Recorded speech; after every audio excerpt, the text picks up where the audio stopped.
a lot of money. Right. By comparison, several of his cabinet members are making $150,000 a year. And he's the governor of the whole state. There's an independent commission that looks at this. They've been recommending a pay raise for the governor for about 5 years. He's turned it down every year. This year he put it in his budget. Ultimately, it's up to the legislature. I don't have a problem with it. Okay. Jim. Kyle Whittingham, biggest paid state employee, makes Right, the coach $2.5 at million a U year, of U, the yeah. coach of the U. So if you ask Kyle and you say, what, the governor makes $109,000 and you're making $2.5 million, and Whittingham says, yeah, but how many games did the governor win? You know, look. Now, in all fairness, Kyle doesn't get a free house. The governor gets a free house. Okay, there you go. He gets government housing. That is a nice house. Where it bothers me and why we need to raise, they're somehow tied together, the governor and the attorney general. The attorney general of the state makes $104,400 a year. And you know what? As a guy who spent 3 years begging attorneys to run for attorney general, I couldn't find anybody. Right. You know, and the people taking pay cuts. Huge pay cuts. So the issue is, do you want people that $104,000 appeals to as the attorney general?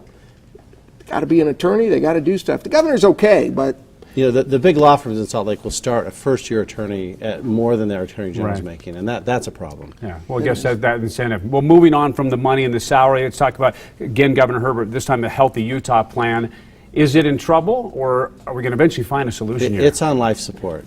I mean, Healthy Utah plan, by 2020, it's going to cost us about $78 million in new money. Right. That's money that we can't spend on schools and teachers. It's money we can't spend on highways. I mean, it's a lot of money. Todd. $78 million of state money. Even Mitt Romney and Bain Capital could get this straight, okay? The feds are going to give us about $643 million, and we have to pay $73 million on the out years. Who wouldn't take that deal? Well, if I say to you, here's $648 million, give me back $78 million, are you going to take that deal? 1 decade ago, Medicaid was 10% of our state budget. Today, it's about 21%. It's doubled in 10 years. This will increase that.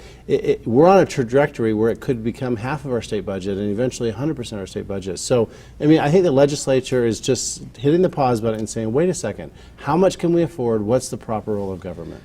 There's a big pile of money, $650 million that Utahns are paying to Washington, just tied to this Medicaid expansion.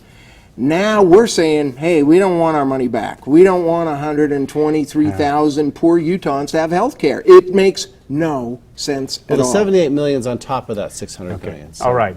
We'll let that be the word, since it was all about money. But Jim had to give a shout out, I think, before we said goodbye. Mavis, my secretary, I'll call you right back. Okay. Somebody's been dialing the phone. Let's go to Kim and Dan now.